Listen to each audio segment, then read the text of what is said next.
that they had against USC. They've had a bunch of victories against USC lately. Yes, Okay, sir. don't forget, Tuesday night exclusively on ESPN, the first unveiling of the College Football Playoff Selection Committee's rankings. So, this is how we have voted the top 6. You see some similarities and a few differences. This is how we believe the rankings should be as we sit here at this moment. The lone panelist here with Michigan, the lone voter with Michigan #1 is Kirk Herbstreit. Now, Michigan and Georgia, your top 2 teams, their schedules are soft so far. Why is Michigan #1? I mean, for me, it has everything to do with they have not played the schedule that the others have played. But it's impossible to look at them and say they've not been the most dominant team. They can't help who they're playing, but if you look at the offense, the defense, and the special teams, veteran team from a year ago made it to the playoff, got knocked out by TCU.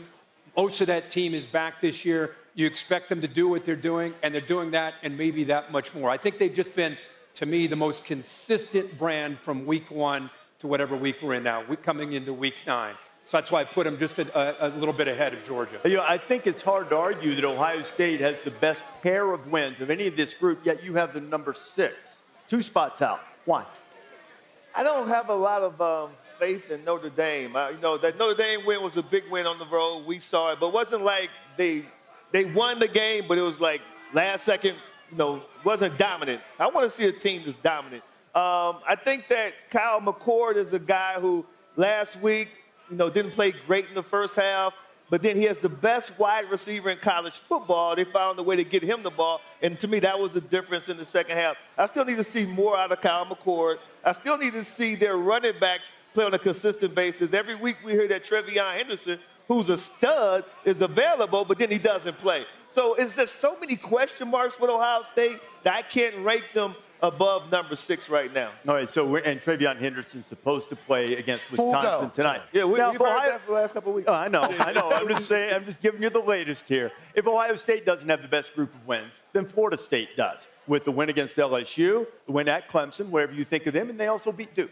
Okay, so why do you have them so low at #6? So for me, especially with Duke, like Riley Leonard finishes that game, in my eyes, Duke makes that thing a lot closer and potentially beats them. You go back to Boston College. I know it's a red bandana game. That's something much bigger than just on the football field. Florida State snuck out of there. Clemson, they shouldn't have won that game. For me, I think they got Miami left. Obviously, they have Pitt. They got Florida at the end of the season. I just don't think Florida State is going to be able to finish the season with dubs. I think they're going to find a loss. And for me, Georgia, to be the man, you got to beat the man, Kirk Herbstreit. I don't know how you don't have them at #1. Two-time national champion. Are you kidding me? It's a new year. When you talk about Michigan with their execution, it's a beautiful thing. But, yeah, for Florida State, I just feel like they haven't really proven to me that they're going to be able to do it, but I might be completely wrong, obviously. Well, what's great about this is it's not, okay, Alabama's in, Georgia's in, Ohio State's in, Clemson. This is an exciting year, and the committee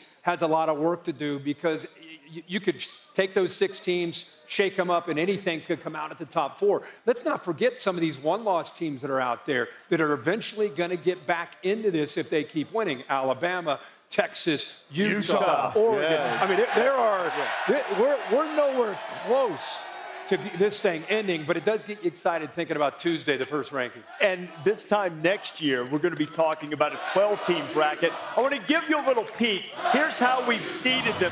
In this format, the top 6 conference champions get into the field, then the next 6 get in, and then they're seeded.